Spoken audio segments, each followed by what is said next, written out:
There's a group of fireworks hotshots who call themselves GFA Pyro. I love when my guys get excited. I get to blow stuff up for fun. They're a small company. To be number one, they're going to have to blow away the competition. One explosion at a time. This time on Pyros. The biggest fireworks competition in the world takes our Pyros on a wild ride. We got people from the public in between the two ramps. And when GFA battles on the international stage, the gloves come off. I'm gonna make sure that they lose points.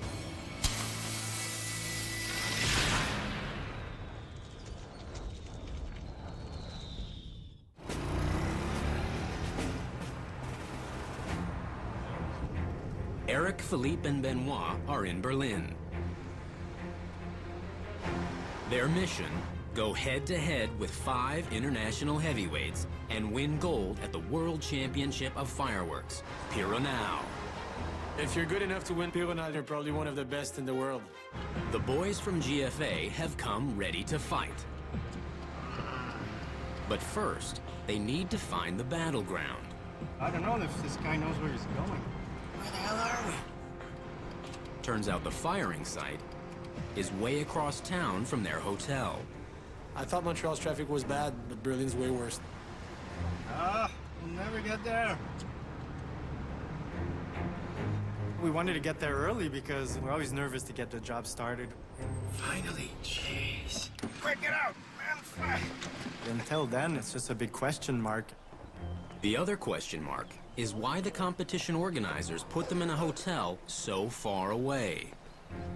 I got to meet Thomas Heinz, or the German tech that was assigned to us, but it was too bad for him. I was in a pretty pissy mood.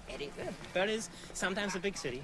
Sometimes it's like a village, but sometimes it's also. And there's many hotels in a big city. It is, yeah. I don't make the bookings. Yeah, sorry for it. Just to put us in a good mood on the first Yeah. day. The boys are already 2 hours behind schedule. Showtime is tomorrow night. We got in a little late. We want to get things moving. Want to get as much done as we can today. Lucky for them, No hammering with the system. It's pretty cool. Oh, so just like they pinned it, then. Oh, it's just jack, that's it. usually they have to nail their mortar racks together. With this German system, everything just slides into place. Ah, well done. Like it. It's a good system. German engineering, you know? Yes, I know. They're setting up on infamous ground, Berlin's Olympic Stadium. This was built in the days where Hitler was in power before the war, and he'd have his big ceremonies here. And what year was the Olympic Games? 1936? 1936 Olympics, the Olympic Stadium. This was where the Nazis come together, have their parade. They try to prove the world how good their philosophy is. But yeah, everybody knows how it goes later on. Today, 6 teams: Britain, Finland, Poland, Russia, Malta, and Canada are about to fight on this historic turf. To keep things fair, the battlefield is carefully divided up. One zone for ground effects, one for medium-sized mines and shells, and one for the biggest effects. Each country will get a narrow strip in each zone. You have your lines, and your setup might have to stay in these lines, because in front of you and behind you is another country. It's the same like the Berlin Wall, yeah? You're in the west, I'm in the east. Yeah, And you need the permission to come over. You need to go to a checkpoint. Yeah. I guess you guys had a fixation on wall- lines and on walls and separation. Definitely. Sven Asamoah, Pironao's technical coordinator, patrols the borders. I have to look that all is running good under the German regulations. And then also, of course, I'm responsible that we have enough sun. He's a colorful character, but he's a little rough around the edges. Normally, sometimes some big plate with it is coming here. Yeah. You can take it if you want to bring some from here to B or to A. Yeah, this thing he put our here and our there and there and... Swearing Sven tells it like it is, because after 6 years at Piranhao, he knows. If you want to win, you have to have very good effects. Very special effects from Italy, from Spain, and these effects are very expensive. If you shoot cheaper, you will not win here. That's it. That's why Eric and Benoit put their whole budget into the best quality pyro. But the other teams may have invested even more. It's an army from Malta here working against us. We are just only 40 for Canada, and we can count maybe 15 people. So the proportion is 1 people from Canada, equal 3 or 4 people from Malta. Malta actually has a 22-man team, a huge manpower advantage, especially without any horsepower. The main challenge is the walking distance, the distance we have to cover with the equipment. It's a good 300-400 meter walk. But some teams manage to drive around the regulations. The Polish team brought a super big truck right close to the firing zone, and we were told we had to walk our equipment on the field, you know. The Canadians aren't the only ones upset with the infraction. We're not allowed to have our vehicles in here today. You know, it's one of their rules. Isn't that theirs? This team come up in a big lorry and park there, and that's where they do all their work. Or as we English say, it's not really cricket, is it? As rivals crowd the field, paranoia creeps in. I just turned around and realized there were like 4 guys staring at us. Maybe they think we're pretty good looking. But some of the paranoia may be warranted. The Maltese team has carted in a Trojan horse. It's a secret weapon from Malta. It's not common in Europe, not common in America, it's not common in Canada, it's nowhere common, so it's very special. Not allowed to film. Malta is one of Europe's smallest nations, but they're compensating with the largest and most elaborate ground effect. They make these Maltese wheels. It's really, really something special. I mean, I couldn't even make one if I wanted to. The Maltese wheel is a complex mechanical set piece. An electric motor turns 4 axles with spokes arranged in a big wheel. Rocket-type effects called gerbs attached to the moving parts create a giant burning 3-dimensional kaleidoscope. But sometimes you feel that the inside wheel goes inside, outside, inside. It's a little bit magic. And if it works, I think we'll say, oh, nice. But the threat of the Maltese wheel isn't exactly making GFA run for cover. It's definitely a cool effect, but it's going to be one little thing in the center. It's a big field, so I don't know if it's the perfect place to shoot it. Besides, the Canadians are deploying their own special effect. You cannot only shoot shells and candles. You have to be a little bit more creative. Fais juste attention, on va peut-être la coucher plus de ce côté-ci, ou tu vas la tenir. That's a plan. This is the psychedelic bar. It's a cool effect. That's a sort of a secret weapon, special effects. These are strobe lights. These will light for 1 minute and they strobe pretty cool, so that's what the psychedelic effect is. It kind of, We have a wheel. That's our Canadian wheel. This is a Canadian wheel. The little team from Montreal is determined to hold its own. A small company that does big things. But Tony Busuttil, Malta's team captain, knows how to play the game. He's wangled permission to put 3 of his huge wheels far up front, outside of his allotted space. They're setting up 50 meters closer to the crowd. So, I mean, it's an advantage. They're halfway closer to the crowd than we are. Eric tries to get the same front row advantage for his psychedelic bars. Yeah. I seriously think my effects would be much nicer in the front. But I don't think that they will allow you then to do this. Why not? It's not fair. If he can do it, I can do it. Yeah, sure. I understand, yeah. But the wily Mr. Busatil managed to get the rules bent before he entered the competition. When I applied, I told them, listen, I will bring my ways, but I have to put them 50 meters away from the public. Do you accept? He told me, okay. So I came. Maybe they thought nobody would complain, but we did. The organizer came and told me there is a complaint. I told him, listen, that was not our agreement. I'll keep fighting for it. It's kind of crazy. Because it's no fair. Rules are rules. Rules are rules, but... It's also important that the audience every year says, wow, and I'm coming again, because without the tickets, we couldn't do it. Let's go. What's that? Tony Busatil keeps his upfront advantage. I'm here to win this championship because it is very important for company's name. That's why I competed here. Looks like the Maltese are already posing for their victory photo. I think I'm going to win. GFA is outnumbered and outgunned, but they're betting they can still take home a trophy. Tomorrow night, they'll find out. Let the best team win.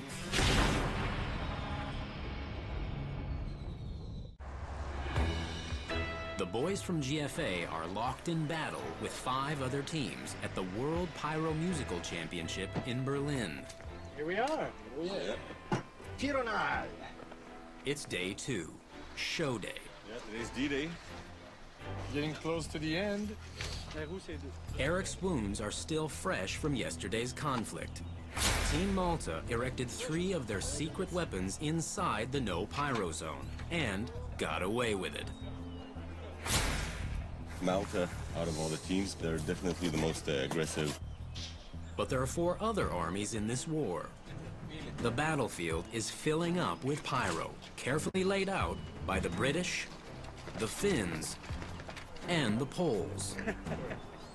The Russians, though, are still hunkered down in a bunker on the Eastern Front. You don't see them on the field, but the work's being done out there. Suddenly, the Russian army charges into action. Instead of complicated wheels and multi-burst shells, they deploy hundreds of single-shot ground effects along their front line. They have lots and lots of small effects because you're putting all your efforts into showing the jury that you can synchronize well with music. The Polish team seems to be doing the same. Eric thought this war would be fought in the air, but it may be won or lost on the ground. In other competitions, sometimes it's more about feeling and artistry, but now it seems to be about those lower ground effects. Soon, the 2 sworn enemies, Malta and Canada, get into a second skirmish over territory. In Section A, the one closest to the audience, You can see on the ground here, we have the lines that show the corridors to use. So here, I'm in the corridor of the Maltese, and right here, I'm in our corridor. So it's a very tight space, and they used it to the limit. Malta has set up ground effects right on its border with Canada. Their show will rain fallout on GFA's setup.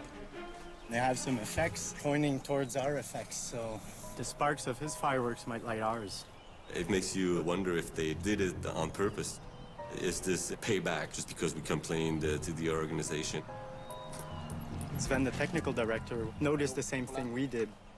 I speak with the guys from there. Normally, I'm surprised that's behind. Normally, it must be on the top. That's what I was thinking as well. Of course. Sven calls Tony, captain of Team Malta, who sends an envoy with a message. And at this position, we are so full here. I know, but I'm sure you could go over your zone. But why don't you place it at the backside of this position? Because I will have problems with the other people in back, and I have big volcanoes. It will be easy just to move your pole. But the Maltese know, inside their own zone, they don't have to move anything. For you to move it is not an option, huh? You really ask me this? The Maltese aren't inclined to do any favors for their rivals, putting the Canadians on the defensive. Okay, man, looks like our only option now is aluminum. All the boys can do is wrap their psychedelic bar in foil and hope that it protects it from the enemy's shrapnel. Okay. Don't go past the line.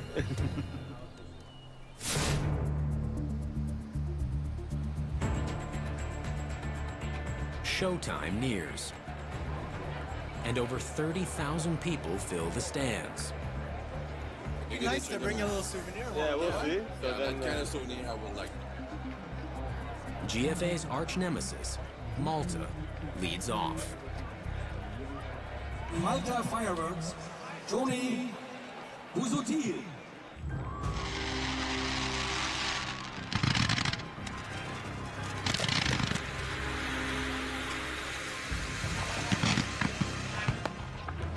There's something wrong with the left side is not working.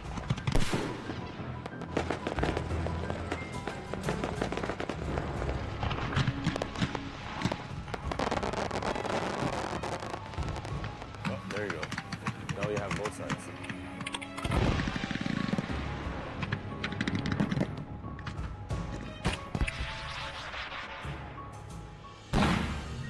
I was really curious to see those Maltese wheels light up, to see how the crowd would react.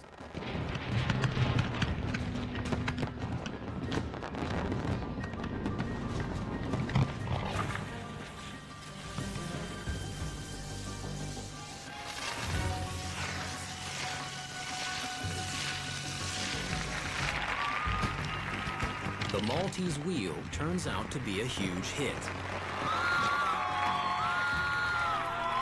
But will the rest of the show be good enough to get Malta onto the podium?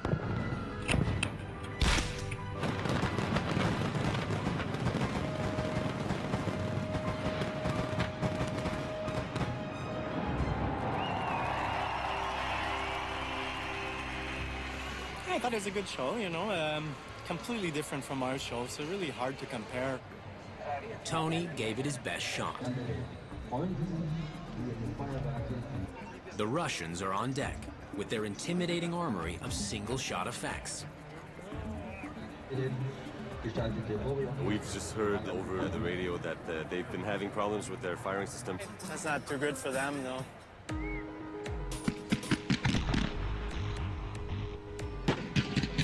The Russian one-shots make a bold and perfect opening with the music. Wow. The show is going to be hard to beat. But soon, Hugues spots cracks in the Russian front.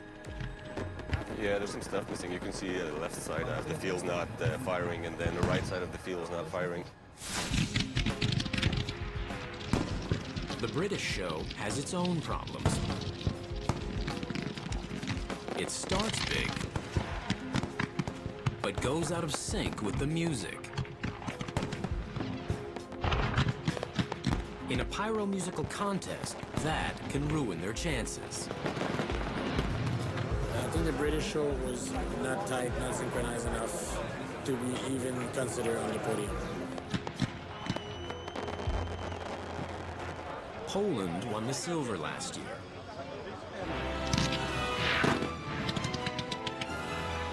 They're back with a vengeance.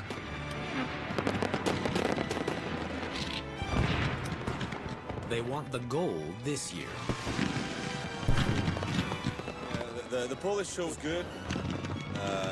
Synchronized, symmetrical, nice and clean.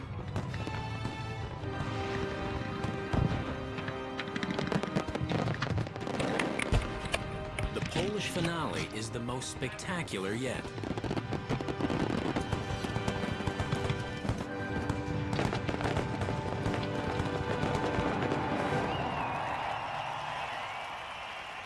And it ignites the loudest crowd response.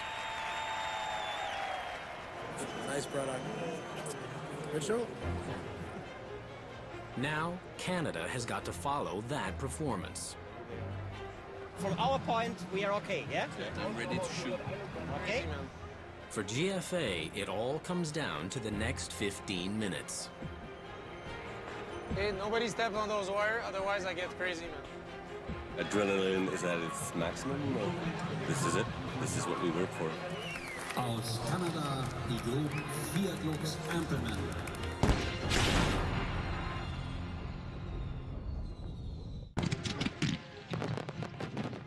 Malta, Britain, Russia, and Poland have given their best at the World Championship of Fireworks.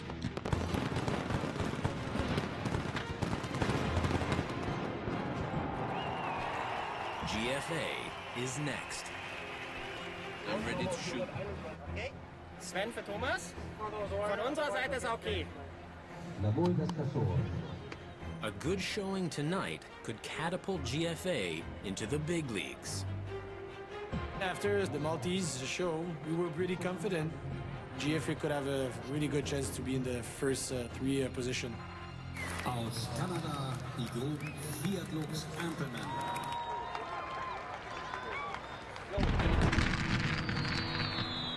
Canada's show does start confidently, with rapid-fire Roman candles.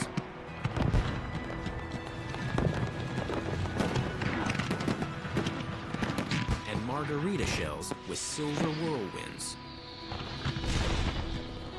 Looking good, I like it.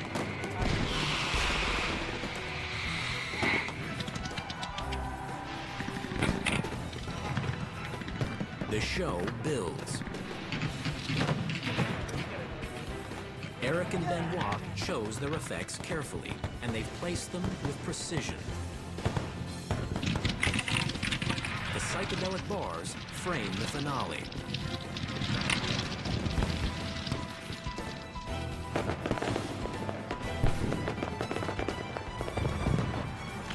A wall of strobes fires to the thunder of maroon shells. Maroons produce only a bright flash and a tremendous boom.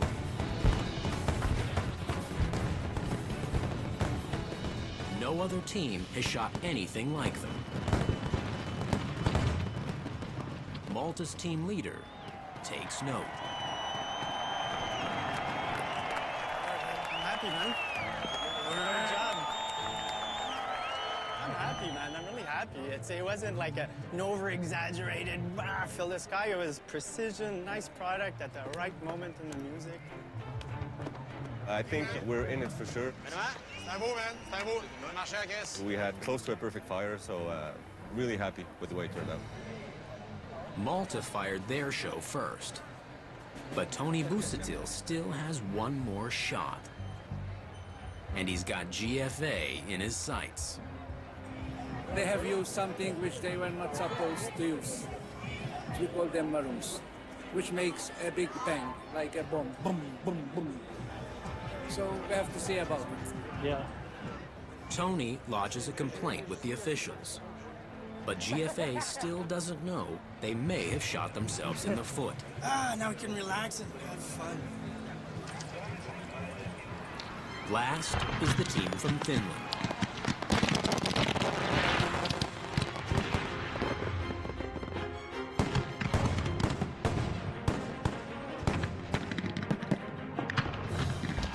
They kept a low profile during the setup, but now...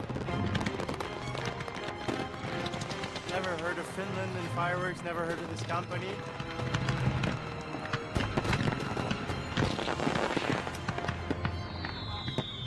Their dramatic show takes everyone by surprise. Oh, man.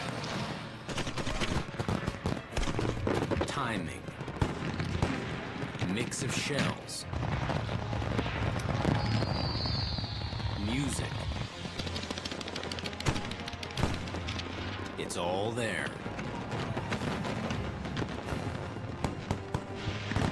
Really, really, really entertaining show. In my opinion, they pulled it off perfectly. Nice.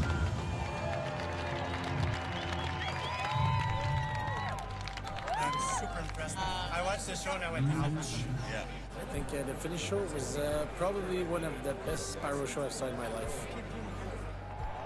The evening is over, except for the awards. We'll see, you know, it all depends on the opinions of the crowd and jury, so. As the results are announced, the Canadians still don't know about the Maltese complaint. Polen.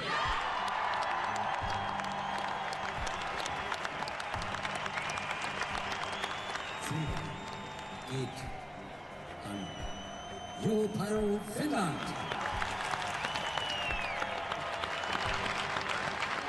Für Bronze ist gefahren. Und das ist Russland.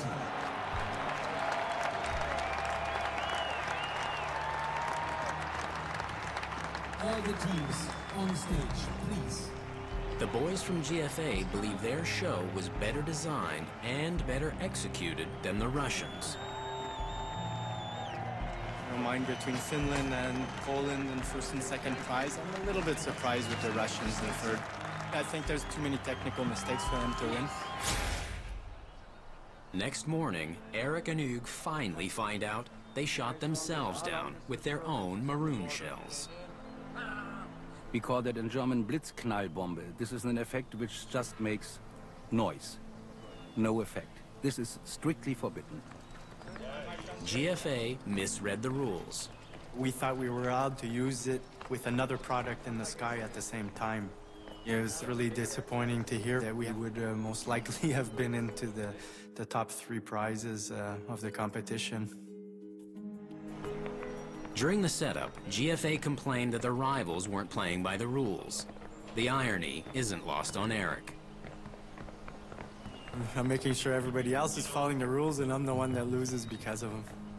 The big lesson is, you know, stick by the rules.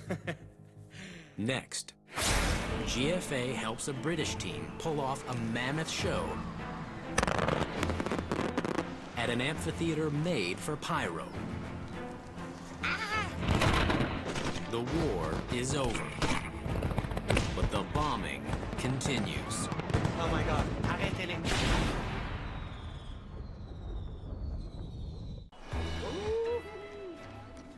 The boys from GFA are back on home turf, and they're working on their British accents. 27. 27.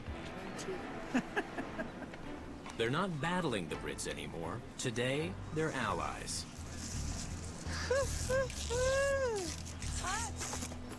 It's international diplomacy, pyro style, orchestrated by the boss, Mode Furtado. Every summer, pyro companies from 8 countries duke it out here at the La Ronde Amusement Park in Montreal. La Ronde is la crème de la crème. I mean, all the best companies go there and display. It's a huge event, and time is so short that even GFA's boss is helping out in the trenches. Yeah, Mode is working on the field. Take a picture of that. It's rare. I chose my ramp, you know, more shade in this one. 30 to 24. Tomorrow night is Britain's show, and Mode's brought her team to help out, to pay back a favor. It's very expensive. Very expensive. Last year in Belgium, Graham Wilkinson, the British team's leader, jumped in to help Mode and Seb set up a difficult show. You just plug it in, you press the button. I want one like that. You can forget it here if you want. They really helped us out last year, so we just want to give them some of our time as well. You know, in this industry, it's important sometimes to pay back your friend. Otherwise, you have only enemy. At this venue, even seasoned competitors like Graham are glad to get any help they can. La Ronde is a monster of an amusement park with its own amphitheater custom built for fireworks, starting with a permanent control booth right above the viewing stands. But you can't just run your wires all over the ground here. A network of permanent underground cables runs from the control booth beneath a pond to a central hub. From there, they run to 2 floating launch sites made for Roman candles, volcanoes, and water effects. another position for rockets and flying saucers, and a fourth for the heavy artillery. La Ronde is a high-tech pyro shooting gallery, but it doesn't come with an instruction manual. How's it going? It's a nightmare. It's a nightmare. Graham has lucked into the best helping hand he could ever hope for. The La Ronde fireworks site was Maude's playground when she was a kid. I kind of grew up surrounded by fireworks, actually. My father is the initiator of this competition here in Montreal 27 years ago. Maude was drawn into the world of pyro by her father's early work, and she was quickly hooked. I guess we have black powder running in our bloods now. Ça va bien? Today, she runs GFA. Hello there. All the big shells are loaded? No, just 10. Graham's team has invested heavily in this show. Over 10,000 effects. I guess Graham wanted to impress the crowds. The British show is 6 times the size of most. It takes like 3 days to set up, and there's more than 20 people working on site. La Ronde is one of the biggest competitions in the world. Maude and Philippe make a tight team, even under pressure, and they should. They've known each other for half a lifetime. We did a lot of shows together, actually. Hundreds? Yes, hundreds of shows together. Yeah, we were roommates 14 years ago. And we were roommates. Was it? Yeah, Wasn't it that long, huh?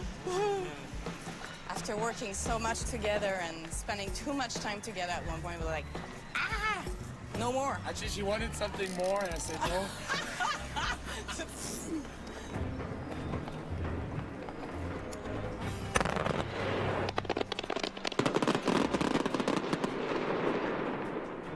That's great. This is good. The Brits have brought some new types of nautical shells. But the festival's technical director needs to test them out before they're unleashed on the crowd tonight. It's going to be 3 fountains. They are slightly angled so that when the shell will come into the water, it's going to rotate slowly with the fountain on it. C'est 30 degrees. The audience will be just 80 meters away, and these are low-flying shells. Once we fire a shell, and it went directly on the stage. So that's why we do this. If you place it at 30-degree angle, it will go 40 to 60 meters away. Theory.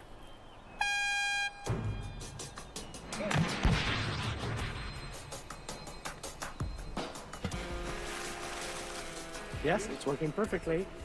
The distance is great. In the daytime, it's not that good, but normally at night, it's wonderful. It's late afternoon, and it's been a long slog under a blistering sun. 20. But the work is getting done. I'm working with British, always involved having a beer afterwards. Very, very hot. It's like the desert. I have sand all around me. Yeah, I have sand everywhere. Every orifice.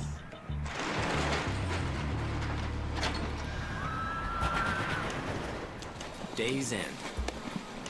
Time to cool off. Everyone thinks things are well in hand. We had a really good vibe on the site as everybody worked really hard. Tomorrow is show day. And when we left the site, the sky looked clear. We thought we were safe for the night. Philippe has just the spot for dinner. I invited all the crew to my restaurant. Brut is Philippe's new business venture and a new passion that is competing with his old love, pyro. Okay, let's go, Phil. Come on. Thank you, monsieur. I've known Philip for a long time, and I would hate it if he didn't have time for doing pyro anymore. But while his friends enjoy the ambiance inside, all hell has broken loose outside. Nice.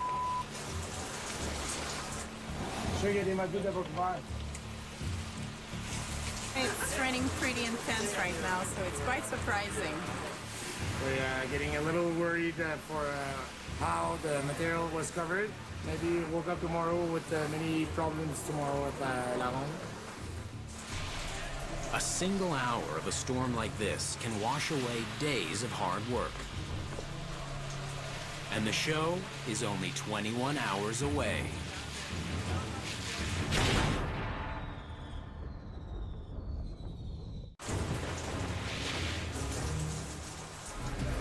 Nice.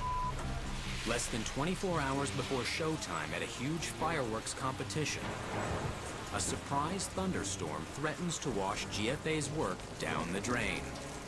We're gonna sleep and woke up tomorrow with many problems. The next morning, it's bright and sunny. But the pyros have to assess the damage from last night's downpour. What we got last night wasn't just normal rain. It was a bit of a monsoon, wasn't it? You can see an inch of water on top of the plastic. Not good. Cold? If the fuses are damp at all, the electric igniters can't light them. The fireworks will all stay on the ground, and Britain's crack at a gold trophy will be a dud. See, the moisture's got into that one. Philippe does what he can. The only thing to do is trim each one back. So we have to cut them where they're dry and reconnect them again. So we're supposed to have maybe an hour of work today and end up maybe in a full day. While Maude and her team race to repair all the wet fuses, at the hub, the central switchboard that all the firing cables run through, Yes. the festival's technical director and the Brits' technical wizard test the firing system. We're testing now. This software tests the communications to the actual modules. If you see lots of green, that's good. If you start seeing orange and red, it means that communication is being lost. They're seeing plenty of red and orange. No, we've got a problem. Module 59's become intermittent. No communication, no launch. They need everything to go green. Paul is a man of action. So maybe there's eye resistance on box 1 could be. and maybe on box 5. Yeah. But Rodney prefers careful analysis and more testing. Still the same thing. He likes to test and retest and overtest. I mean, you cannot allow yourself to take 2, 3, 4 hours just to test. I think this is an electrical noise issue.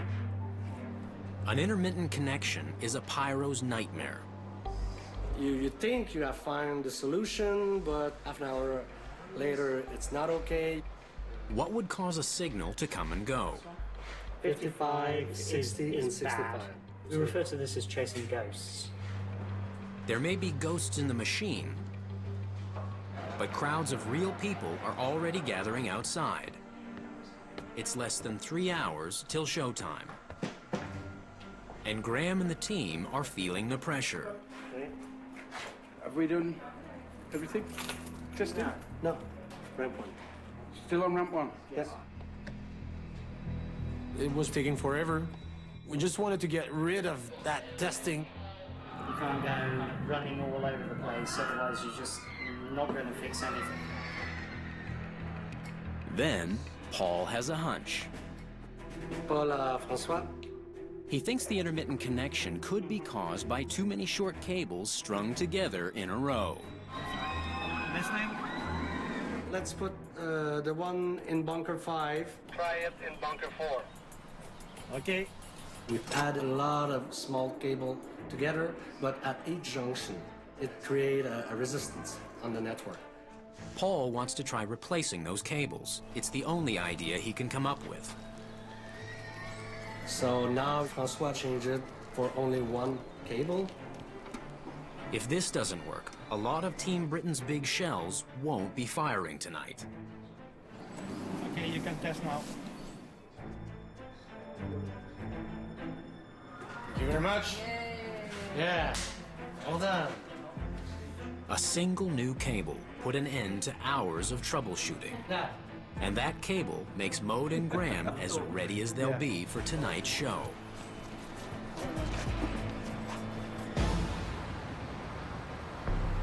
As night falls, the police turn the bridge into a viewing gallery.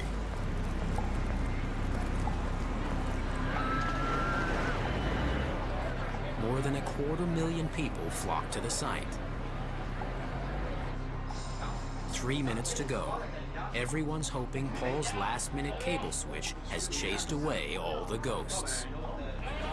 You just have to stand back and hope it goes okay. There's nothing Graham can do now.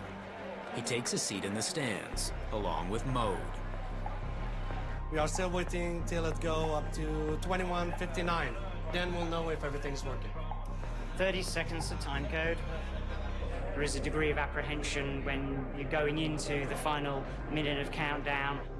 1 minute before launch time is when Rodney's firing system should lock on to the sound booth's time code signal.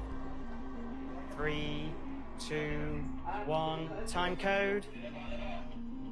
Time code received and counting. Mesdames, Messieurs, la firme Pyro 2000 de l'Angleterre nous présente ce soir. La fête commence. 5, 4, 3, 2, 1. The firing system works. But just seconds into the show, a sudden crisis. Oui, allô? Oh my God. Non, arrêtez-les. Arrêtez-les. Graham's pyro masterpiece may have to be stopped before it kills someone. We got people in between the two ramps.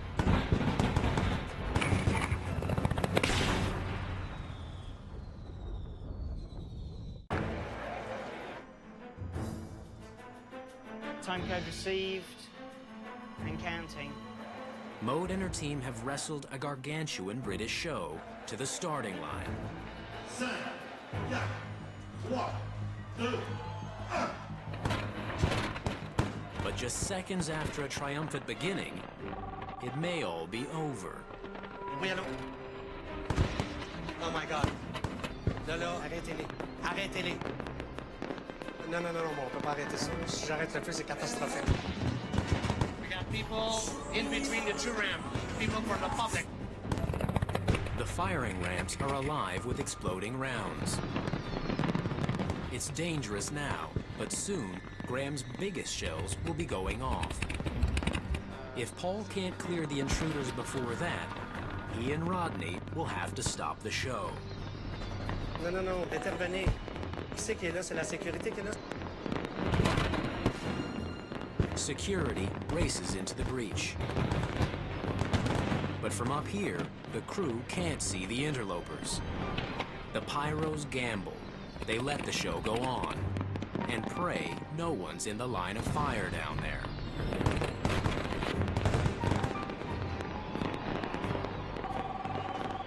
Oui, allô? C'est bon, ça va, ils ont réussi à prendre les personnes. Right, okay. The ramps are clear. Rodney can take his hand off the kill switch.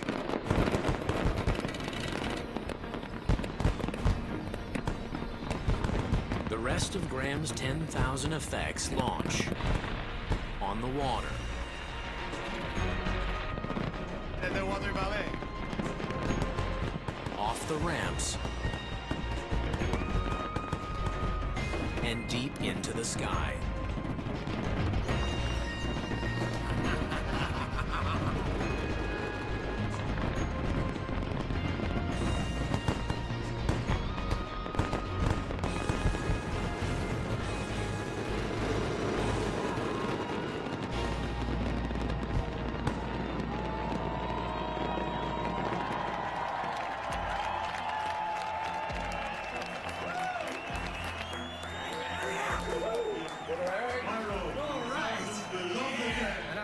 Good stuff, man. Seriously. So we can have a beer now? Yes, we do.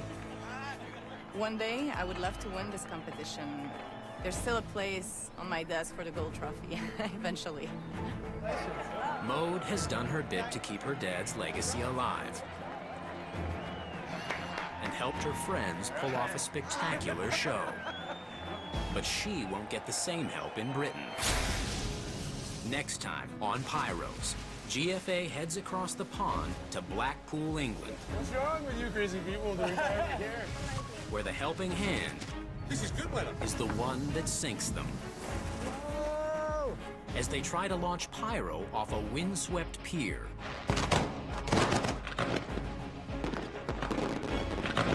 I don't hear the music. And unleash a firestorm in the Valley of Eternal Rain. Cue. Phil.